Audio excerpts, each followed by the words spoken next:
Bonjour et bienvenue dans cette vidéo de quatrième où nous allons nous concentrer sur la tension électrique.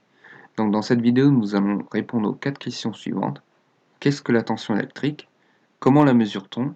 Et comment la tension électrique se comporte-t-elle dans un circuit en série, dans un circuit en dérivation, les deux types de circuits que vous avez étudiés en classe de 5e. Donc qu'est-ce que la tension électrique?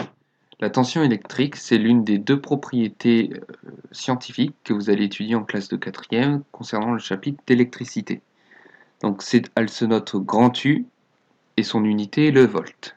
Par exemple, si on prend cette pile Duracell, nous pouvons remarquer en bas à droite une donnée importante, 12V, c'est sa tension électrique. Donc cela veut dire que la tension délivrée par la pile est de 12 volts. En mathématiques, on écrira U pile égale 12 volts. Cela se traduit par la tension de la pile vaut 12 volts. Donc, comme n'importe quelle autre unité, le volt possède des multiples et des sous-multiples qui vont du kilo jusqu'au milli. Ces multiples et ces sous-multiples sont regroupés dans le tableau ci-dessous. Donc ce tableau est à connaître puisque vous devez savoir convertir des données du volt. Donc par exemple, vous devez savoir dire que 1 kV vaut 1000 volts, 1 hectovolt vaut 100 volts, etc., etc. Comment mesure-t-on une tension électrique? La tension électrique se mesure avec un petit appareil que l'on appelle un voltmètre. Voici une image d'un voltmètre. Donc le voltmètre se compose de plusieurs parties. L'écran du voltmètre qui permet d'afficher la valeur de la tension électrique, les différents calibres du voltmètre qui permettent d'avoir une valeur plus ou moins précise, et les bandes du voltmètre qui permettent de brancher le voltmètre dans un circuit électrique. Donc quelle partie du voltmètre va nous intéresser dans ce chapitre? Donc dans ce chapitre, une toute petite partie du voltmètre va nous intéresser. Concernant les calibres, seuls ces 4 calibres, 2, 20, 200 et 600, vont nous intéresser. Ceux de la partie en V, la zone bleue, avec un V et 2 traits. Ça veut dire que tous les autres calibres, d'ici jusqu'à là, ne vont pas nous intéresser dans ce chapitre. Concernant les bornes, il y en a 4 au total, mais seules 2 vont nous intéresser, les bornes COM et V. Les deux autres bornes 10A et M1 ne vont pas nous intéresser dans ce chapitre. Donc qu'est-ce qu'un calibre? Un calibre, c'est la valeur maximale de la tension qu'un voltmètre peut mesurer. Si par exemple on se place sur le calibre 600, cela veut dire qu'au maximum on peut mesurer une tension de 600 volts. Si on se place sur le calibre 200, cela veut dire qu'au maximum on peut mesurer une tension de 200 volts, etc., etc. Donc pour comprendre comment fonctionnent les calibres, nous allons imaginer l'expérience suivante, la mesure de la tension d'une pile avec les 4 calibres 600, 200, 20 et 2. Après mesure, nous obtenons les valeurs suivantes. Pour le calibre 600, une valeur de 0,09. Pour le calibre 200, une valeur de 0,9.1. Pour le calibre 20, une valeur de 9.16. Et pour le calibre 2, une valeur 1 point. Donc ce que nous remarquons, c'est que plus le calibre choisi est petit, plus la valeur de la tension est précise. Oui, parce que si on veut, on peut choisir tout le temps le calibre 600 pour mesurer la tension électrique, puisque c'est rare qu'au collège, on vous demande de mesurer une tension supérieure à 600 volts. Sauf que ce que vous pouvez remarquer, c'est que si on choisit le calibre 600, on obtient certes une valeur de tension électrique, mais une valeur relativement peu précise. On sait, grâce à ce calibre, que la tension de la pile est d'à peu près 9 volts.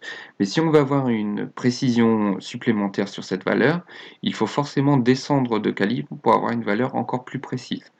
Donc, si on regarde le calibre 20, on sait non seulement que la valeur de la tension est à peu près 9 volts, mais on sait en plus qu'elle est de 9,16 volts.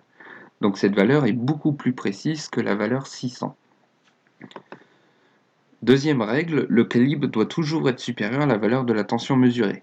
Oui, parce que si on vous demande de mesurer la tension d'une pile d'à peu près 9 volts, et que vous choisissez le calibre 2, c'est sûr que le calibre 2 ne vous donnera pas une information sur la tension électrique, puisque le calibre 2 est trop petit.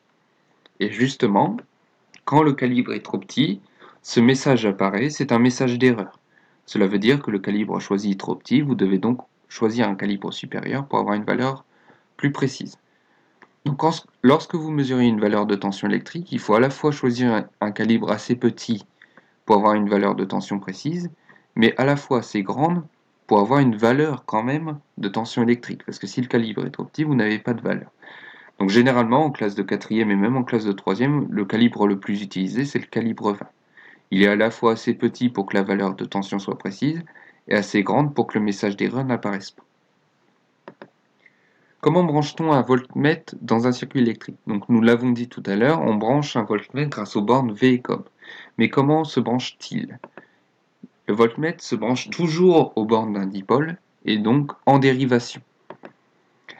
Et deuxième chose qu'il faut savoir, si jamais vous obtenez une valeur négative, par exemple la valeur moins 4,26, ça veut dire que vous inversez les branchements V et COM, vous avez inversé les fils. Donc si vous réinversez les fils, vous obtenez à nouveau une valeur positive, et donc la valeur de la tension cette fois-ci est correcte. Maintenant que nous avons vu comment fonctionne un voltmètre, nous allons apprendre à le schématiser dans un circuit électrique. Donc la première chose que vous devez savoir, c'est le symbole du voltmètre. Tout simple, c'est un rond avec un V à l'intérieur, avec en indice un V majuscule et comme les bornes du voltmètre. Donc pour comprendre comment on schématise un voltmètre, nous allons prendre l'exemple de ce circuit suivant. Donc un générateur branché à un interrupteur branché à une lampe, 3 dipôles branchés en série et un voltmètre branché aux bornes de la lampe. Donc la première chose à faire lorsque l'on veut schématiser ce circuit, c'est représenter les 3 dipôles. Le générateur, l'interrupteur fermé puisque la lampe est allumée, et la lampe. Ensuite, on relie ces 3 dipôles pour former le circuit en série. Ensuite, on représente le voltmètre. Donc ce qu'on remarque, c'est que le voltmètre est branché au-dessus de la lampe. Donc on peut représenter le voltmètre au-dessus de la lampe. Et le voltmètre est branché en dérivation par rapport à la lampe. Donc cela veut dire qu'on peut brancher le voltmètre de la manière suivante. Au-dessus de la lampe. Donc on a placé le voltmètre au-dessus, mais on aurait très bien pu le placer en dessous. Ce qui compte réellement, c'est que le voltmètre soit en dérivation par rapport à la lampe. Donc voilà comment on représente un voltmètre dans un circuit électrique. Cas des circuits simples, interrupteur fermé. Donc un circuit simple, c'est un circuit qui contient un générateur, une lampe et un interrupteur. Donc maintenant que nous avons vu comment fonctionne un voltmètre et comment on le branche dans un circuit électrique, comment on le représente surtout dans un circuit électrique, nous allons comprendre comment varie cette tension électrique dans un circuit électrique. Donc nous allons imaginer 3 circuits électriques différents. Dans ces 3 circuits électriques, à chaque fois, il y a un générateur, une lampe et un interrupteur. Et à chaque fois, on va brancher le voltmètre dans chacun des 3 dipôles.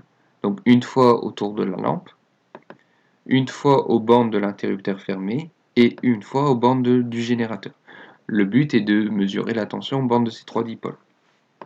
Donc après mesure, on obtient les valeurs suivantes. La tension bande de la lampe est de 4,68 volts. La tension bande de l'interrupteur est de 0 volts et la tension bande du générateur est de 4,68 volts. C'est pas marqué ici, mais le calibre utilisé est évidemment le calibre 20, le calibre le plus précis. Donc ce que vous devez remarquer, c'est que dans le cas de l'interrupteur fermé, seule la lampe et le générateur possèdent une tension électrique. Cas des circuits simples, interrupteur ouvert, donc cette fois-ci exactement la même expérience que précédemment, sauf que l'interrupteur est ouvert.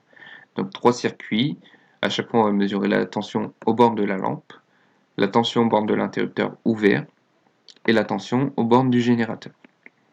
Donc après mesure, on obtient les valeurs suivantes.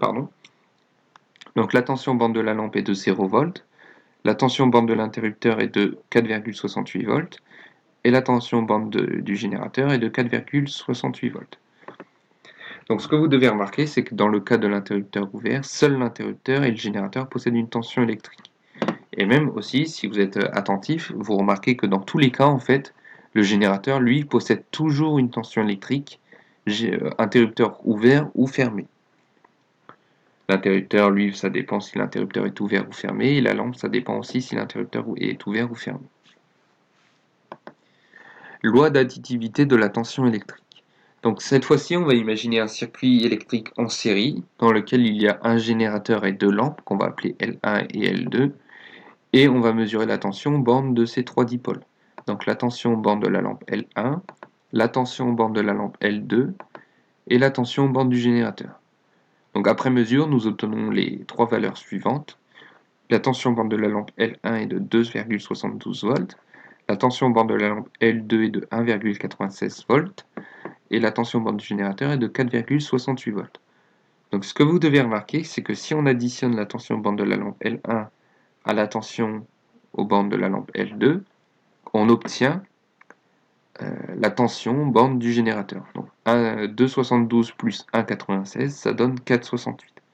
Donc en mathématiques, on écrira U générateur égale UL1 plus UL2. Donc ceci est la loi d'additivité de la tension électrique dans les circuits électriques, en série. Attention, cette loi varie en fonction du type de circuit en série que vous étudiez. Imaginons il n'y avait pas dans ce circuit 3 lampes mais 4, la loi deviendrait U générateur égale UL1 plus UL2 plus UL3 plus UL4. Donc la loi varie en fonction du type de circuit en série que vous étudiez. Plus généralement, on dira qu'en fait, la tension bande du générateur est égale à la somme des tensions bandes des autres dipôles. Et enfin, la loi d'unicité de la tension électrique, donc cette fois-ci on imagine exactement le même circuit que précédemment, générateur et deux lampes, sauf que cette fois-ci les deux lampes sont branchées en dérivation. Et donc on va mesurer la tension bande des trois dipôles, la tension bande de la lampe L2, la tension bande de la lampe L1 et la tension bande du générateur. Donc après mesure, nous obtenons les valeurs suivantes. Donc la tension bande de la lampe L2 est de 4,68 volts, la tension bande de la lampe L1 est de 4,68 volts et la tension du générateur est aussi de 4,68 volts. Donc ce que vous devez remarquer, c'est que les trois tensions ont des valeurs identiques. En mathématiques, on dira que U générateur égale UL1 égale UL2. Donc attention encore une fois, cette loi varie en fonction du type de circuit en dérivation que vous étudiez. Imaginons il n'y avait pas deux lampes en dérivation mais 4 lampes.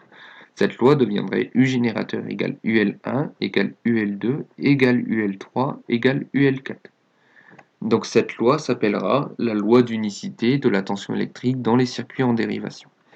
Plus généralement, on dira que la tension bande du générateur est égale aux tensions des dipôles branchés en dérivation. Je vous remercie de m'avoir écouté.